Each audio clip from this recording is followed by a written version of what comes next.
오늘도 하나님께서 저와 여러분에게 주시는 말씀은 시편 89편 1절 이하의 말씀을 통하여 시편의 공동체 강구시를 보라 하신다는 말씀의 제목으로 하나님의 말씀을 전부될 때 하나님의 목적교의 뜻이 잘 들려져서 그 말씀에 순종할 때 주시는 참 복을 마음껏 누리시는 저와 여러분 되기를 주의 이름으로 축원합니다. 하나님과 우리 사이를 언약의 관계라 이렇게 이야기할 수 있거든요. 오늘 여기 대주제를 하나 정한다면 언약의 성실과 인자하신 하나님 이렇게 보면 되겠습니다. 하나님이 언약의 성실하긴 성실해도 인자하지 않으면요 우리 쪽에는 좀 곤란해집니다. 그게 하나님의 다양성을 성경을 통해서 배워나가는 것이 하나님의 뜻을 우리가 잘 따라가는 거거든요. 그래서 이걸 갖다가 어느 거 하나라도 업심적이고 소홀히 하고 내 마음대로 믿겠다 하는 순간에 마귀가 개입되고 마귀가 개입되는 우리 신앙은 잘 믿는 것 같지만 엉망진창이 된다. 그래서 모든 교회 목사님들이 설교할 때 이래저래 이야기하면서 교회 잘 섬겨야 된다. 목사 잘 섬겨야 된다. 그 교우들 잘 관계를 성실히 해야 된다. 잘 섬겨야 된다. 자꾸 이렇게 설명하고 어린 아이 다루듯이 그렇게 이야기를 하잖아요. 그렇게 계속 어린 아이 취급당해서 어떡하랍니까? 믿음이 성장하게 되면은요 완숙한 신앙으로 가서 남에게 베풀 수 있는 신앙인이 되어져야 되는 거죠. 매일 바울이 그렇게 이야기하죠. 매일 젖만 먹는 그런 신앙 갖고 어떻게 살래? 이게 성숙한 신앙인으로 바뀌어져야 됩니다. 그래야지 하나님께서 그를 온전한 선전판으로 사용하는데 우리 선전판이라는 이야기는 제가 계속 지금 하잖아요. 성경에 보니까 그렇게 돼 있어서 그렇게 이야기하거든요. 그러면 그 선전판이 좀 튼튼하고 좀 깜냥을 할 만한 선전판이 있으면은 저 높은 산 위에다가 태풍이 오면 바람을 맞고 눈이 오면 눈보라를 맞는 그런 자리에 세워놓고도 멀리서도 볼 수 있는 그런 하나님의 선전판으로 하나님 쓰시지 않겠습니까? 반대로 어린 아이 같은 신앙인을 그런데 그 위에 올려놓으면 지려 죽죠. 근데 그런 신앙인은 저 역 같으면은 역 표파는데 그 안에다가 넣어갖고 바람도 안 불고 히탁해주고 에어컨 켰는데 그거 열어놓는 거야. 안 그러나 밖에 나가면 다 실망하고 좌절하고 이래야 하니까. 그러면은 우리가 하나님과 우리 관계 속에 신앙의 연조가 1년 됐다, 10년 됐다, 연조가 쭉 있잖아요. 30년 됐다, 50년 믿었다. 이렇게 이야기하는데 연조수는 올라가는데 신앙이 거꾸로 갑니다, 거꾸로. 어린 아이처럼 되어가는 거라. 그래갖고 하나님과 뭐 하겠습니까? 우리가 성인이 됐는데 우유 먹고 힘쓰겠습니까? 그렇게 하나님을 알아간다는 건 너무너무 중요한 이야기입니다. 이 시는 에단의 시인데요. 그러면 앞에다가 에스라 에단 이렇게 하면 되겠죠. 에단의 식구들이 하나님께 뜻을 정하고 기도한 내용이 이렇게 적어졌는데요. 주어는 3절에 있습니다. 주께서 이르시되 나는 내가 택한 자와 언약을 맺으며 하나님은 우리를 누구를 더 사랑한다 해서 더 사랑한다고 해서 특별한 법을 우리에게 주면서 이래 하라 이렇게 안 해요. 성경의 법만 가지고 이야기하는데 이 성경의 법은 포괄적이잖아요. 창세기부터 계시록까지 전체를 성경의 법이라 이야기하는데 가만히 분석해 보니까 달라요. 언약이 있단 말이에요. 언약이. 구약에 있는 말씀은 오실 메시아를 이야기하는데 왜 오실 메시아를 이야기하는 걸까? 언약 때문에 출발이 돼서 예수님께서 그 언약이 무너진 백성들, 하나님과 백성들 사이에 무너진 언약을 다시 신약시대에 이제는 유대인들에게만 주는 것이 아니고 이방인들에게도 왕같은 제사장이 되게 하고 그들에게도 다시 언약을 맺겠다는 것이 신약 성경에는 이렇게 표현을 합니다. 요한복음 6장에 한번 보세요. 요한복음. 다른 책에도 있습니다. 사복음서에 다 있는 이야기인데 사복음서에 다 있다는 것은요 굉장히 중요한 내용을 사복음서에서 예수님께서 오셔서 계속 주장했기 때문에 제자들이 그걸 기억하고 기록하는 거거든요. 6장 53절부터 볼게요. 예수께서 이르시되 내가 진실로 진실로 너희에게 이르노니 인자의 살을 먹지 아니하고 인자의 피를 마시지 아니하면 너희 속에 생명이 없느니라. 내 살을 먹고 내 피를 마시는 자는 영생을 가졌고 마지막 날에 내가 그를 다시 살리리니 내 살은 참된 양식이요 내 피는 참된 음료로다. 내 살을 먹고 내 피를 마시는 자는 내 안에 거하고 나도 그 안에 거한다죠. 56절 말씀입니다. 너가 내 속에 내가 너 안에 하는 말이 뒤에 넘어가면 15장에 가면 어떤 식으로 표현되느냐면요. 이 피의 언약이 승차 내식을 이야기하는 거거든요. 하나님의 언약 백성들하고 맺는 언약인데 그게 구약에서는 유대인들에게만 되어졌던 언약이 신약에서는 만민에게 다 주어졌다. 그리고 비유하기를 그렇게 했습니다. 15장 1절에 나는 참 포도나무여 내 아버지는 농부라 무릇 내게 붙어있어 열매를 맺지 아니하는 가지는 아버지께서 그에게 그것을 제거해버리고 무릇 열매를 맺는 가지는 더 열매를 맺게 하려 하여 그것을 깨끗하게 하시느니라. 그렇게 열매를 맺기 위하여 질소 비료를 많이 주더라. 이렇게 이야기 안 하죠. 그래서 이거는 나무라는 비유입니다. 포도나무 비유야. 그러니까 영적인 이야기입니다. 주님을 포도나무로 우리에게 표현했고 그 주님과 함께 손 붙잡고 동행하는 믿는 사람들을 가지라 이렇게 표현했고 그래서 주님께서 하나님의 진리의 말씀으로 우리를 깨끗게 하여 주면은 어떻게 해요? 너희는 내가 알려준 말로 이미 깨끗해졌으니 이렇게 하죠. 주님이 우리에게 뭘로 소독약으로 질소로 건강하게 합니까? 열매를 많이 맺게 합니까? 아니죠. 하나님의 진리의 말씀으로입니다. 말씀. 그래서 우리가 말씀하는 겁니다. 앞뒤 없이 이제 말씀 하지 말고 이런 말씀들을 기억하고 확실히 해야 된다. 내 안에 거하라. 나도 너희 안에 거하리라. 가지가 포도나무에 붙어있지 아니하면 스스로 열매를 맺을 수 없는 것 같이 너희도 내 안에 있지 아니하면 그러하다. 그렇게 제가 처두에 여러 목사님들이 이와 같은 신앙인에게 바르게 설명해 주려고 요렇게 하고 자자히 설명했던 시대도 있었고 그리고 완숙한 신앙인이 되면은 대충 성경을 설명만 해줘도 알아먹습니다. 그죠? 이런데 신앙의 차이가 있죠. 차이가 있는 것 같이 여기도 완숙한 신앙인이 되었다면 그가 내 속에 내가 그 속에 하는 말을 이해하게 되는 겁니다. 이해하게 되고 말로 할 때 잘하게 돼요. 두드리 맞고 잘하는 게 아니고 그런 비유가 되겠죠. 그러니까 나는 포도나무여 너는 가지라. 그가 내 안에 내가 그 안에 거하면 사람이 열매를 많이 맺을 수 있나니 나를 떠나서 너희는 아무것도 할 수 없습니다. 사람이 내 안에 거하지 아니하면 가지처럼 밖에 버려져 마르나니 사람이 그것을 모아다가 불에 던져 사른다 하는데 이 불에 던져 사른다는 말은 하나마나 하나님을 바로 믿지 못하고 어린아이 신앙처럼 계속 징징거리고 있다가 나중에 가지가 잘려져서 불에 던지는 것은 탈락한다는 이야기입니다. 정 못 간다는 이야기야. 그러면은 1절부터 6절까지 읽어 내려오는데 결론 같은 이야기를 7절에서 하는데요. 너희가 내 안에 거고 내 말이 가죠. 너희가 나와 함께 있다는 것은 내 말, 그러니까 예수님은 진리 자체시거든요. 그분의 모든 입에서 나오신 말씀은 진리시단 말이에요. 말씀이단 말이에요. 주님의 말씀이 내 속에 들어오면 이런 말이야. 우리 예수 믿는다는 것은 예수님의 어떤 그 부적처럼 내가 예수 이름으로 뭘 하면 되고 말고 이런 개념을 떠나서 예수라는 말씀이 내게 들어오니까 내가 거룩해지더라는 겁니다. 그러면은 거룩하라는 데 대한 이상이 없잖아요. 우린 거룩하다 하면 알레를 느끼는 게 구약에서 하시는 말씀을 왜 우리한테 자꾸 주장하냐. 그것도 그래. 나중에 보니까 베드로전서, 그럼 여기 손가락 딱 깨어놓고 베드로전서 1장을 한번 봅시다.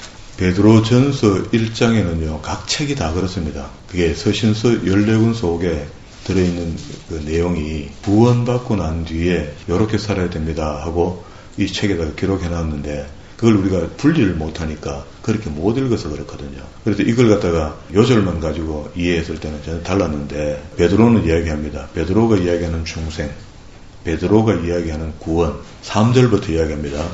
우리 주 예수 그리스도와 그리스도의 아버지 하나님을 찬송하리로다.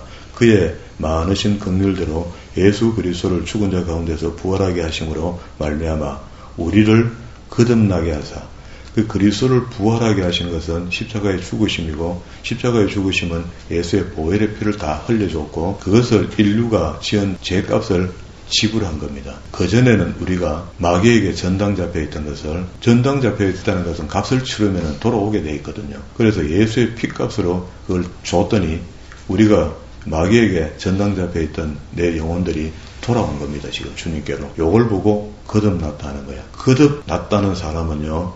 그 마음속에 주님의 긍휼이 내게 같이 임하여져 있거든요. 그리고 주님의 말씀이 내게 같이 내주하게 된단 말이에요. 그래서 말씀대로 살아갈 수밖에 없도록 되어 있습니다. 그런데 말씀을 공부 안 하면은요, 겨우 요절 몇 개 외워갖고 신앙생활을 하면은요, 어린아이 같은 신앙이 된다고. 위기가 오면 넘어지고, 위기가 오면 울고 짤고, 엎드리가 펑펑 울고, 주여 삼창하고, 이상한 짓 한다고. 그렇게 하는 게 아니고, 고난도 내게 유익이다. 성숙한 신앙으로 바뀌는 겁니다.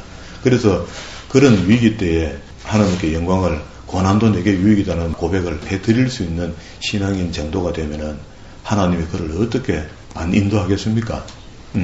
그렇게 인도받는 거요. 그리고 어린 아이가 되어 젖먹이 아이가 되어 인도받는 거하고 성숙한 신앙인이 되어서 주님의 말씀의 인도를 받는 거하고 어떻게 차이가 안 나겠습니까? 그런 사람들의 수가 조금 늘어나야 하나님 나라의 일이 좀 돌아가지 않겠습니까? 우리가 맡은 일에 대해서 조그만한 일을 맡고 그냥 끝날 거 아니잖아요. 하나님께서 큰 일을 맡기실 때 그걸 해낼 수 있단 말이죠. 그러면서 이 믿음에 거듭난다 하는 것은 쭉 설명을 합니다.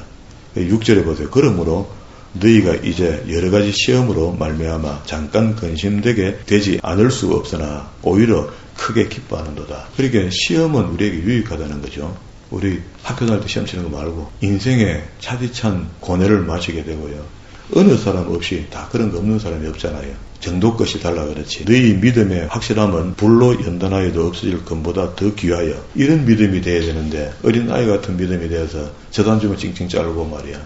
한 모금 주면 헤헤거리고 그런 그 가벼운 신앙으로 신앙생활을 한다는 것은 잘못된 겁니다. 그것도 다행이지만 예수 그리스도께서 나타나실 때에 칭찬과 영광과 존귀를 얻게 하실 것이라. 어떤 신앙이? 굳건한 신앙이. 그리고 예수를 너희가 보지 못하였으나 우리가 우리 보고 하는 이야기입니다. 물론 베드로는 그 당시에 편지를 써서 그때 교회들에게 보낸 이야기지만 이야기는 오늘 우리에게 성경으로 주어졌으니까 지금 내게 주시는 말씀이야. 보지 못하였으나 우리 못 봤죠. 사랑하는도다. 이제 보지 못하고 믿고 말할 수 없는 영광스러운 즐거움으로 기뻐하니. 성경의 기록을 통해서 보고 믿는다는 거야. 그래서 그 당시에 예수님 당시에 예수님 십자가에 못 박혀 돌아가신 것을 본 사람이 믿는 건 당연한 거고 우리는 보지 않고 그저 본 사람들이 기록물을 보고도 우리가 믿어지게 하는데 이건 내가 믿는 것이 아니고 하나님의 성령이 우리에게 믿어지게 도와줘서 믿게 됐으니까 이건 참 신앙인이 맞아요. 이게 거듭난 사람입니다. 그런데 그렇게까지 해서 끝이 나면 아무것도 확인할 게 없고요. 그렇게 해서 거듭난 사람은 삶이 거룩으로 바뀐다는 거예요. 여기서 그 이야기를 합니다. 9절에 믿음의 결국 곧 영혼의 구원을 받는다. 이게 결론입니다. 우리 거룩함으로 거듭나게 되고 그게 단 소망이 되었고 믿음의 결국 그 영혼이 구원받는 것인데 그래서 이것을요 지금 우리처럼 10절에 이렇게 합니다. 이 구원에 관하여는 너희에게 임한 은혜를 애언하던 선지자들이 연구하고 부지런히 살펴서 앞에서 선진들이 이렇게 연구했대요. 살폈대요. 목사님들이 했겠죠. 지금은 자기 속에 계신 그리스도의 영이 그 받으실 고난과 후에 받으실 영광을 미리 정언하여 누구를 또는 어떨 때를 지시하는지 상고했다는 겁니다. 그렇게 해서 지금도 주의 종들이 하나님의 말씀을 갖고 가르치고 있다. 그러면서 그렇게 구원받은 사람이 그 믿어지는 사람이 마음이 뜨거워지는 사람이 이제 그냥 지 배나 부리고 말이야. 저거 집 잘 되고 지 잘 되고 하는 그런 정도의 신앙으로 살면 그거 잘못된 겁니다. 어떻게 예수의 보혈의 피를 어떻게 예수의 죽으심을 그렇게 허장게 그래 쓰고 말 겁니까? 그 은혜를 받았는데 사람 대 사람으로도 은혜 베푼 사람에게 어떨 때는 목숨까지도 바치고 말이야. 의리를 지키고 우리한테 의리하는 말이 있잖아요. 그 적어도 세상의 언어로 의리하는 한 개만 지킨다 해도 예수님 앞에 의리 지키면 그래 하면 안 돼요. 그렇잖아요. 그가 우리를 위해서 그 옛날에 이를 위해 다 죽으셨다고 이야기하는데 그때 사람들은 좀 감동을 적었겠지 뭐. 이렇게 생각한다면 그 무슨 구원의 값이 있겠습니까? 예수의 십자가에 죽으신 피의 보혈의 능력을 깎는 겁니다. 깎는 거. 우리가 예수 믿고 거듭난 삶이 안 되면은요. 그 보혈의 피를 업심여기는 거야. 그리고 어떻게 구원받으려고, 그리고 어떻게 복받으려고, 복복을 이야기하고 삽니까? 13절입니다. 여기서부터는 이제 성화에 대한 이야기를 합니다. 거듭났으니까 이제 성화되라는 겁니다. 그러므로 너희 마음에 허리를 동이고 건신하여. 우리 잘난 게 하나도 없어요. 죄인 중에 괴수인 자 우리가 예수 그리스도의 피운노를 통해서 구원함을 입은 겁니다. 예수 그리스도께서 나타나실 때 너희에게 가져다 주는 은혜를 온전히 바라고, 자, 너희가 순종하는 자처럼 전에는 순종 안 했는데 거듭나고 나니까 예수의 보혈의 피가 실질적으로 내한테 어떻게 영향을 준 것 같지는 않는데 그게 알고 봤더니 아까 요한복음 15장에서 그가 내 속에 내가 그 속에 적용이 된 거죠. 그리고 난 뒤에 보니까 전에 알 못할 때에 따르던 너희 사역을 본받지 말고 예수 믿기 전에는 그저 하나님하고 말은 하는데 그게 옳게 대도 안 하는 거야. 뭐 신존재를 이야기하고 철학을 이야기하고 아무래도 안 되는 거예요. 그런데 그런 것 따라가지 말고 오직 너희를 부르신 거룩한 이처럼 너희도 모든 행실에 거룩한 자가 되어라. 신약 성경이죠. 그리고 베드로 전서 후서는 구약의 말씀을 많이 인용하는데 구약의 말씀하고 신약의 말씀을 이렇게 인용해서 믿어지지 못하면은 구약 성경 떼내버려 보면 되잖아요. 신약만 믿으면 되잖아. 예수복음. 그런데 그럼 예수복음을 반도 이해 못해요. 구약을 알아야 신약이 보인다고. 그래서 구약의 말씀을 인용합니다. 그 앞에다가 레위기 19장 2절. 19장 2절에 인용한 말씀이거든요. 기록되었으되 내가 거룩하니 너희도 거룩할지어다. 왜 우리가 거룩해야 되냐면 하나님 아버지가 거룩하니 구약의 말씀입니다. 그럼 구약의 말씀이 다시 거듭난 사람은 어떻게 변하라고 베드로가 어떻게 이야기합니까? 베드로 입을 통해서 하나님께서 그렇게 이야기하신 거죠. 모든 행실입니다. 행실. 행실에 거룩하라는 거야. 우리의 삶이 거룩해야 된다. 변화된 삶을 내놔야 된다. 이게 성화입니다. 그러면 어떤 그 행실에 대한 기준이 어떤 법을 적용해야 내 행실이 바르게 될까요? 했을 때 성경의 법이다. 와. 창세부터 계시까지 전체 다를 이야기하는 거다. 이거를 갖다가 아무렇게나 믿으니까 자기 믿고 싶은 대로 믿으니까 예수 천국이라고 하고 말이야. 예수 믿는 척하고 말이야. 교회 버릇 같은 거 많이 나타내면 잘 믿는 사람처럼 하고 예배할 때 아멘 큰 소리를 하면 잘 믿는 사람처럼 하고 주여 주여 3장 3번 하면은 믿음 좋은 사람처럼 보이는 거. 그거 어떤 겉멋만 드리는 신앙생활로 어떻게 자기의 거듭남을 표현할 수 있을까요? 그렇게 안 됩니다. 그러면 자 이렇게 이 구원받은 베드로가 이야기하는 데서 내가 거룩한 데서 거룩하는 결론까지 우리한테 다 지어줬어요. 구약의 말씀을 인용해서. 그러면 구약에 그러면 오늘 요한복음에서 아까 우리 조금 전에 요한복음 15장에서 그래서 우리가 온전히 하나님의 구원함을 입었다 하는 거듭났다는 사람은요. 여기 지금 15장에 있는 주님께서 표현해 주시는 말씀처럼 그 나무의 가지처럼 열매를 맺는데 그게 행위라 행위.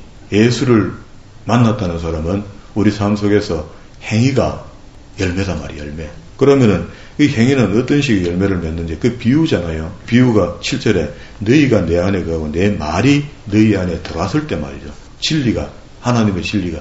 그 진리가 예수님이라 했죠. 진리를 깨닫게 해주시는 분이 또 누구라 했습니까? 14장 26절에 가면은 보혜사 하는 일을 우리한테 알려줬잖아요, 예수님께서. 깨닫게 하고 배우게 하고 알게 해준다는 거예요. 그게 성령 하나님이에요. 성령 하나님. 보혜사라는 거예요. 그러면 예수님 이후로는 완전히 이제 말씀을 하시는 거예요. 구약에서 하나님 아버지는 물리적으로 우리를 만나 주셨고 물리적으로 듣게 하셨고 물리적으로 순종하도록 만들었는데 그게 언약이 오실 예수님이 이제 결국 너희들은 안 되니까 십자가에 죽으실 예수님께서 오시면은 그 일을 완성시켜 준다는 것이 예수님께서 아까 거듭남의 은혜를 우리에게 주는 겁니다. 그러면은 다시 오늘 우리 본문의 말씀에 다시 한번 돌아가 봅시다. 본문의 말씀에 돌아가니까 89편 3절에 주께서 이르시되 나는 내가 택한 자와 언약을 맺으며 하나님의 택한 자 우리 구약에서 택한다 하니까 다윗의 가문이나 유대인들이나 이런 사람들 이야기하지만 신약에서 택한 받은 자는 온 백성이 다야. 인류 전부 다에게 구원의 은혜를 주셔서 그래서 그런 사람을 거듭나게 하시는 거야. 어떻게? 하나님의 말씀으로. 그런데 그 말씀이 아까 베드로가 묵상하고 묵고하고 연구해서 깨닫게 우리한테 도와주려고 많은 사람들을 동원해서 일을 하셨죠. 일을 하셨는데 그러면 이제 여기 본문에서 언약을 맺으며 하는데 이 언약이 창세기 6장에 한다고 6장. 하나님이 천지를 창조하시고 에덴 동산에서 아담과 하와 이후의 후손들을 늘려가면서 아름다운 천국 같은 에덴 동산에서 살도록 이렇게 했는데 죄가 들어오므로 원죄가 들어왔죠. 이게 들어오면서 그 후손들이 우리가 다 원죄 죄인이 된 겁니다. 이렇게 살 수밖에 없는데 그러니까 이제 아담이 죄를 짓는 게 3장에 나오죠. 하나님 천지창조 1장에 있고요. 그렇게 해서 인간이 쫓겨나서 밖에서 살면서 4장에서 가인과 아벨이 출생하게 되고 죄인 속에서 계속 사람들이 태어나는 겁니다. 인류가 태어나기 시작하면서 하나님께서 엉망진창이 된 세상을 보고 심판하실 마음이 생겨서 노아의 홍수를 내려준 거죠. 그때 노아의 홍수의 구원의 방주 그게 예수처럼 온 겁니다. 예수님처럼 신약의 예수님처럼 구약의 방주가 나타난 거야. 방주가 나타나서 이걸 타는 자는 다 산다 했는데 아무도 안 타. 하나님의 택함 받은 8사람만 타게 되는 겁니다. 그리고 하나님이 앞뒤도 모르는 짐승들 상상이 다 태워라. 이것만 구원시켜 준 거예요. 그리고 난 뒤에 40일 땅에 창수가 나고 난 뒤에 마지막에 그 인간 8명에게 무지개 언약을 한 겁니다. 요 언약. 우리가 지금 그 10편에서 에스라 예단의 후손들이 이야기하는 언약, 그거 이야기하는 겁니다. 그러면 이걸 갖다가 무지개 언약이다, 이렇게 이야기하는 겁니다. 그럼 자, 6장 1절부터 사람이 땅에 번성하기 시작할 때에 하나님께서 죄가 만연해지니까 노아의 홍수에 들어가게 하고 방주를 아라라산에 짓게 했는데 그것도 미친 짓 아닙니까? 오늘 우리 예수 믿는 게 믿지 않는 사람들에게는 아주 미친 짓입니다. 맨날 똑같아요. 그래서 결국은 방주 안에 들어간 사람만 다 살고 세상 모든 사람들이 다 죽었습니다. 이게 역사적 사실이고 모든 지구의 표면 위에 이런 우리가 이야기하는 지리로 역사를 보면은 수억 년이 돼서 지층이 만들어졌다는데 그 지층은 40일 만에 다 만들어진 거예요. 그래서 과학적으로도 도저히 이해 안 되는 지층들이 세상에 절비하거든요. 그런데도 불구하고 전부 다 몇 억 년 됐다는 거예요. 그래서 진화론을 이야기하는 겁니다. 그거는 증거가 이 땅에 너무 많기 때문에 속이면 안 돼요. 그런데 우리 예수 믿는 사람조차도 안 믿는 게 한 40% 되면 40%. 진화를 믿는 사람들이 40% 정도가 안 믿는다고. 나머지는 뭐 대충 믿든지 완전히 믿는 사람이 그리 많지 않은 것 같아요. 교회 그걸 안 가르쳐서 그래요. 그리고 9장에 와서 하나님이 노아와 그들에게 복을 주시며 그들에게 이르시되 생육하고 번성하여 땅에 충만하라. 땅의 모든 짐승과 모든 새와 또 그 배에 탔던 거, 그죠? 이런 것들에게 복을 주시고 무지개 언약을 이렇게 해준 겁니다. 그리고 두 번 다시는 내가 물로 심판하지 않겠다고 비가 오는 날 되거든 기억하라는 겁니다. 태양이 있고 비가 뜨면 무지개 생기죠. 그 무지개를 보면 노아의 홍수 때를 기억하고 죄 짓지 말라 하는 경고가 되도록 그렇게 살아라. 그리고 난 뒤에 그 후손들이 또 번성이가 또 내려가다가 11장에 가서 바벨탑 머리를 쓰기 시작하면서 흙을 굽으니까 돌로 되죠. 이게 과학의 시작입니다. 이렇게 해서 바벨탑을 쌓으면서 하나님의 이유를 같이 알렸던 인간들에게 하나님의 언어를 혼잡케 해서 모든 지금 살고 있는 우리 인류에게 나라에게 흩어져 살도록 하나님께서 허락한 거예요. 그리고 난 뒤에 거기 살면서 하나님을 잊고 살고 있으니까 하나님을 알도록 좀 도와주라는 겁니다. 그 언약을 해주려고 고대부터 우리에게 인간들에게 아브라함 후손들로부터 언약했던 그 언약을 다시 기억나도록 도와주는 겁니다. 그러면 여기 15장에 가봅시다. 15장에 보면은요, 그 언약이 딴 게 아니고요, 15장에서 아브라함과 하나님이, 아브라함은 인간의 대표성을 띠잖아요. 그래서 언약을 맺는데 이걸 보고 헷불 언약이라는 거예요. 그 헷불 언약은 이신칭의를 이야기합니다. 그 신약에 우리 아까 조금 전에 베드로가 이야기하는 구원함을 입는 그 이신칭의입니다. 아무 공로 없는데도 예수 그리스도의 보혈의 피가 우리의 죄를 사한다라고 믿으니까 그게 의롭다. 이신칭의 해준 거예요. 그 이신칭의가 여기도 있습니다. 15장 16절에 아브라함이 여호와를 믿으니 여호와께서 이를 그의 아브라함의 의로 인정했다는 거예요. 이신칭의입니다. 그래서 우리가 자꾸 딴소리 하면 안 된다니까. 그러면은 이 헷불 언약이 이제 출발해서 아브라함, 이삭, 야곱, 요셉이까지 돼서 애굽 땅에 내려가잖아요. 애굽 땅에 내려갔는데 400년 동안 하나님께서 말씀 없이 계시다가 430년이 되던 해에 어렵게 만든 거예요. 이스라엘을 다 죽게 만들고 탄식하게 만들고 예절하게 자기 옛날에 잊어버렸던 신을 찾도록 만드는 겁니다. 부르짖어 기도했더니 하나님께서 권면하사 다시 돌아봤단 말이죠.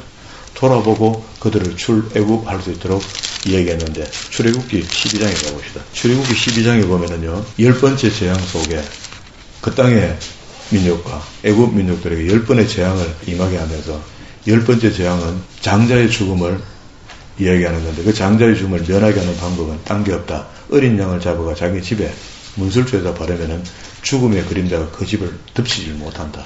이렇게 설명을 해줬고 그 어린 양의 피라는 것이 장차 오실 예수 그리스도의 보혈의 피가 된 겁니다. 우리처럼 째째 따지고 곱씹고 대씹고 하나님 나한테는 왜 이래 자꾸 고난을 주십니까 하고 엉뚱한 소리 하고 그런 걸로 따진다면은요, 하나님의 수에 미치지 못하는 사람이야. 성경을 들 자격도 없습니다. 성경을 들고 어떻게 그런 소리를 합니까? 예배를 하나님께 드린다는 사람이 어떻게 그런 소리를 합니까? 그래서 그 유월절 어린 양의 이 유월절 절기라는 절기로 표현했지만 장차 오실 예수님께 이렇게 죽으셔서 인류를 구원하신다. 그 믿는 자를 다 객관적으로 그 보혈의 피의 혜택을 받은 사람은 다 산다라고 이야기하고 그 출애굽 한 이스라엘 백성들에게 자 19장으로 갑시다. 처음에 하나님께서 광야에 나왔을 때 그 앞에서는 홍해를 건너올 때 세례를 받은 것이라 이렇게 되었습니다. 그럼 우리 예수 믿는 것이 타당하죠. 예수 믿고 아까 우리 성찬식을 요한복음 6장에서 봤잖아요. 그럼 피에 참여하는 자고 살에 참여하는 자가 되는 거잖아요. 그런 것처럼 하나님 우리의 사이에 참여하게 되려면 어떻게 해야 된다라고 설명하려고 시내산에 하나님께서 불로 임하신 거야. 불로 임하실 때 이스라엘 백성들은 시내산 밑에 있었고 모세는 시내산에 오르락내락 8번을 합니다. 출애굽기 보면요. 8번 하는데 그러면 첫 번째 올라갔을 때 출애굽기 19장 5절과 6절의 말씀 이 언약을 꼭 지켜야 되는데 이게 아주 핵이 되는 언약을 한 거거든요. 앞에 했던 언약에서 이 언약으로 지금 바뀌어지고 있잖아요. 그러면은 언약을 지키면 이라고 했고 이 언약이 뭐냐 말이죠. 우리가 지키면 우리에게 허락하시는 것이 하나님의 우리가 소유가 되겠고 하나님의 소유를 건드리는 악한 사람들이 살아남겠습니까? 내가 온전한 하나님의 사람이 됐다면 하나님의 소유가 됐는데 감히 그걸 하나님의 것을 건드리는 다시 얘기하면 하나님의 눈동자를 건드리는 거야. 그리고 어떻게 살아남겠습니까? 그렇게 우리는 보장이 되어 있는 사람들이야. 예수 바로 믿는다는 것은. 그리고 제사장의 나라가 돼서 하나님의 일을 좀 하라는 거야. 거룩한 사람으로 좀 살아달라는 거야. 그리고 이 이야기들을 베드로가 지금 하는 겁니다. 조금 전에. 그러면은 이 두 번째 올라갔을 때 성결을 명령했고 첫 번째도 중요하고 두 번째도 중요하죠. 성결, 우리 하나님 앞에 성결해야 됩니다. 거룩해야 됩니다. 그리고 세 번째 올라갔을 때 십계명을 하사받아요. 지금도 십계명을 우리가 다루고 있잖아요, 교회에서. 그러면은 구약의 이때 시내산에서 처음 하나님을 배웠고 만났던 430년 만에 출애굽시키게 되었던 이스라엘 백성들이 하나님과 정면으로 피해 언약을 한 것이 이 십계명을 가지고 24장에 있어요. 이 시행세식을 다 기록해주고 24장에서 피해 언약을 하게 됩니다. 4절에 모세가 여호와의 모든 말씀을 기록하고 자 밑으로 내려옵니다.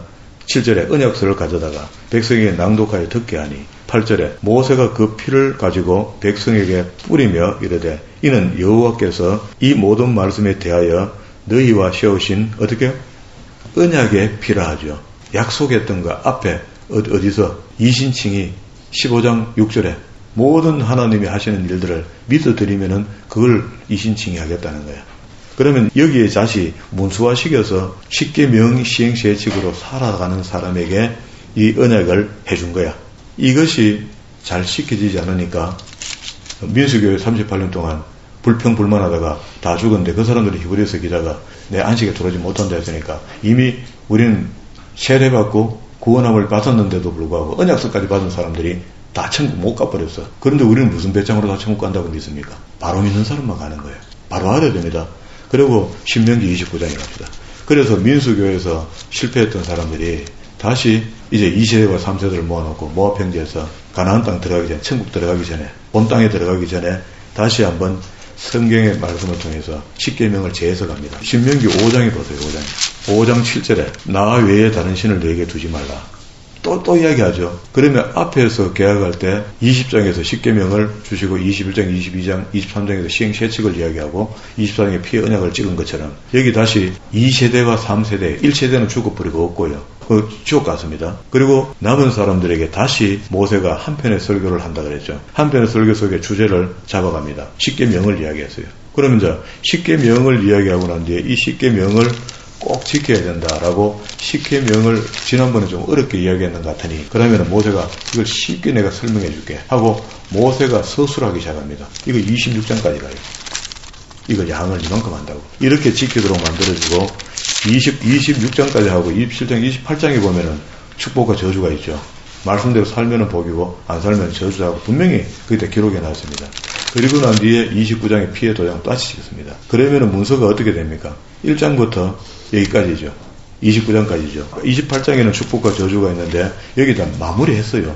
그런데 이걸 갖다가 피로 언약서를 써서 도장을 찍어주면 너희가 불안하지 않겠지. 내가 찍어줄게 하고 찍어주는데 29장 1절에 호렙에서 이스라엘 자손과 세우신 언약 외에 여호와께서 모세에게 명령하여 모압 땅에서 그들과 세운 언약 앞에 했던 출애굽기 했던 그 언약 외에 다시 언약을 지금 하는 겁니다. 언약의 말씀은 이러하니라 하고 쭉 내려와 9절에 그런즉 너희는 이 언약의 말씀을 지켜 행하라. 그리하면 너희가 하는 모든 일이 형통하게 되는데 형통 안 하려면 지키지 마. 간단하죠. 형통하려면 지켜. 이게 법입니다. 법. 횡단보도 법을 안 지키면 보상 못 받아. 지키면 보상 받아.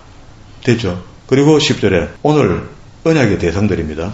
너희 곧 너희 수령과 너희 지파와 너희 장로들과 너희의 지도자와 이스라엘의 모든 남자와 너희 유아들과 너희 아내와 및 너희 진중의 객과 너를 위하여 나무 패는 자로부터 그 섞여 사는 무리까지 출애굽할 때 섞여 사는 무리가 많이 따라 나왔거든요. 이런 사람들까지 전부 다예요. 근데 이런 것들은 봐요. 유대인들만 구원받는데 섞여 사는 무리도 할례 유대인이 돼서 그냥 구원받는 거예요. 이렇게 해서 구원을 받게 되는데요. 14절에 내가 이 언약과 맹세를 너희에게만 세우는 것이 아니라 그때 그 당시에 백성들만 주는 줄 알았더니 우리는 지금 후손으로서 읽어보니까 셈의 후손이죠. 우리가 읽어보면 좀 서운한 마음이 있어. 그런데 그렇지 않다고 이야기합니다. 언약과 맹세를 너희에게만 세우는 것이 아니라 오늘 우리 하나님 여호와 앞에서 우리와 함께 여기 서 있는 자와 오늘 우리와 함께 여기 있지 아니하는 자에게까지 다 있죠. 우리 포함됐죠. 포괄적으로 다 됐습니다. 이유하면 안 돼. 핑계대면 안 됩니다. 성경 바로 읽으면 절대 핑계할 수 없습니다.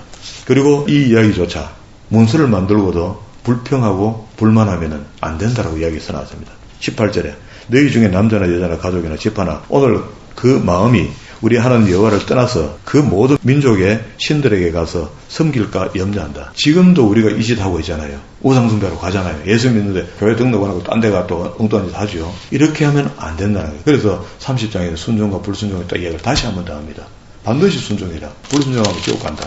그리고 이 말씀이 너무 복잡고 어려운 것 같아. 자잘한 글씨로 써놨으니까. 그러니까 불교의 경전 같으면 그거는 하문 알고 그 뜻을 다 아는 사람만 겨우 읽어내잖아요. 그런데 성경은 목사만 읽어내는 게 아니고 평신도 다 읽도록 만들어놨어. 그래서 11절에 내가 오늘 내게 명한 이 명령은 30장 11절입니다. 내게 어려운 것도 아니고 먼 것도 아니다. 바다 멀리 있는 것도 아니다. 바다 멀리 있으면 누가 바다 멀리 있는 걸 가져와서 날 좀 이해 좀 시키달라.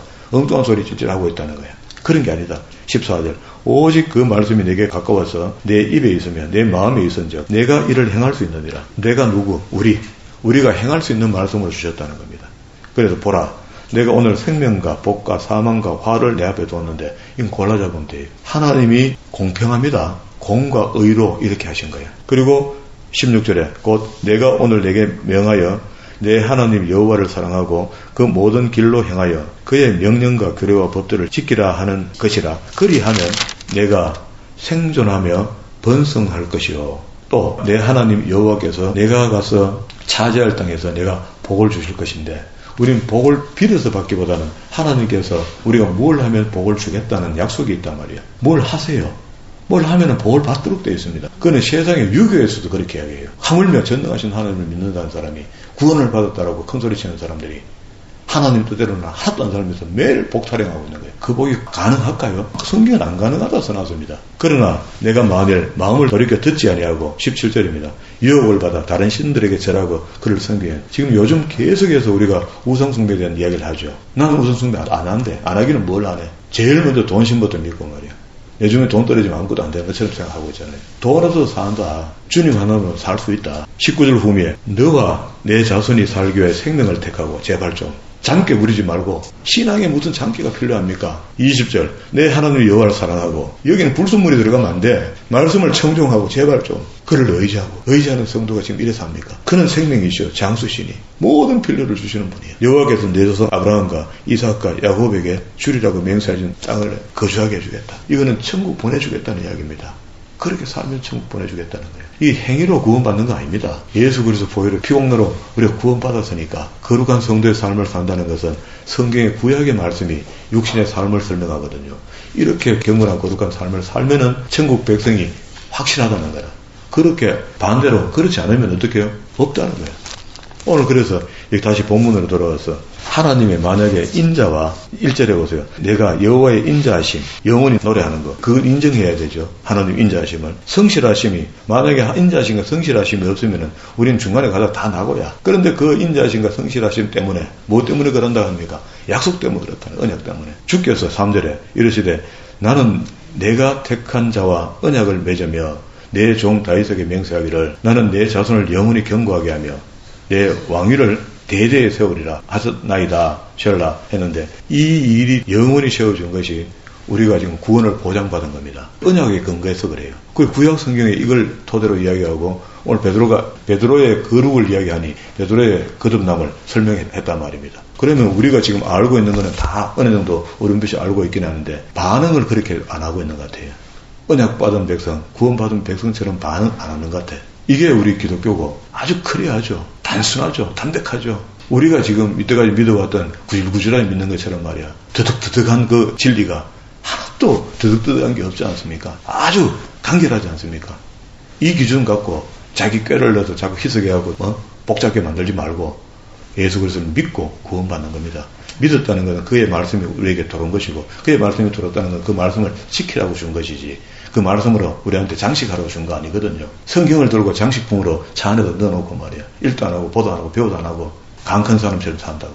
그리고 난 뒤에 5절에 보면 여호와여 주의 귀한 일을 하늘이 찬양할 것이요. 이 귀한 일이 뭡니까? 우리 거듭나는 일입니다. 언약을 통해서 우리에게 마지막까지 이 지구가 멸망할 때까지 심차해질 때까지 예정된 사람들 구원받을 사람들은 다 구원시키는 귀한 일을 말이야. 그러니까 하나님을 어긋난 길로 믿다가 세상 모든 사람들이 쩌쩌거리고 욕도 못한 그 이야기하는 겁니다. 90%의 세상 사람들이 한국교회를 보고 욕하고 있죠. 제발 좀 하나님 말씀대로 세상이 뒤집어져도 나는 하나님을 바로 서야 되겠다는 생각. 나는 하나님의 바른 선전판이 되겠다는 생각. 이거 지워버리지 마시고 진실하고 신실한 마음으로 변질되지 않는 마음으로 하나님께 우리의 믿음을 표해드리는 그런 믿음의 사람들이 다 되기를 주의